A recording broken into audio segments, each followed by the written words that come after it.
1 acre लावलेला होता. परिस्थिती वातावरण आणि पाऊस कमी असल्यामुळे 1 एकर क्षेत्र लावलं.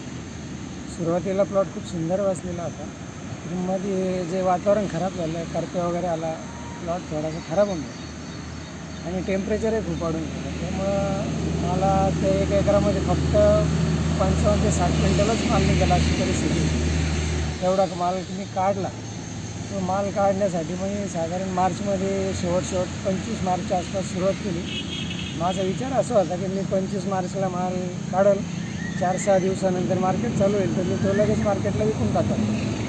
परंतु व्यापाऱ्यांच्या आणि व्यापाऱ्यांचे काय त्यांच्या अंतर्गत वाद होते, त्यांच्या वादामध्ये मार्केट बंद राहिलं.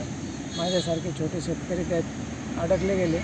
त्यांना जर मालही विकता येईना आणि आर्थिक काही नियोजनही करता येईना. मग मी आपलं जसं हाती विक्रीवर जेवढे विकता येईल ते विकले. पण बाकीचा माल माझा जो आहे तो उन्हात महिनाभर पडून राहिला. माझ्याकडे सावलीची आहे परिस्थिती, परंतु मी ह्या अपेक्षेने होतो का मार्केट 4-8 दिवसात चालू होईल, 8 दिवसात संप मिळेल.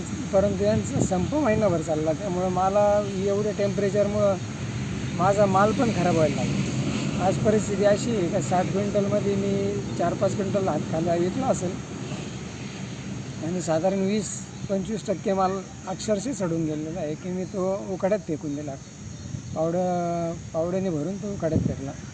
आणि ही परिस्थिती टेम्परेचर असल्यामुळे, टेम्परेचर खूप जास्त असल्यामुळे झाली. त्यात मार्केटचं बी त्याला कारण असलं म्हटलं पाहिजे. तर मार्केट बंद असल्यामुळे मला विकता नाही आला आणि त्यामुळेच तो माल खराब होतो. अर्थात हे सगळ्या शेतकऱ्यांना मी हे पण आव्हान करेल का प्रत्येकाने आपापला माल चेक करा. एवढं टेम्परेचर आहे, तुम्ही जर 40 टाकलेला असेल किंवा बाहेर कुळीत असेल तर चेक करा. खराब होण्याची दाट शक्यता आहे. आणि सरकार बाजार वाढला, एक्सपोर्ट चालू झाला, आता बाजार वाढतील यापेक्षा होईल तेवढा खर्च पहिला काढून घ्या.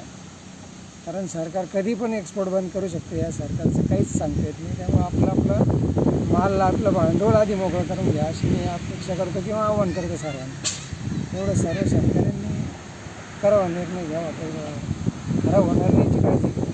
कारण खराब होण्याचं प्रमाण यावर्षी खूप आहे असं माझ्या कांद्यावरनं तरी दिसतं.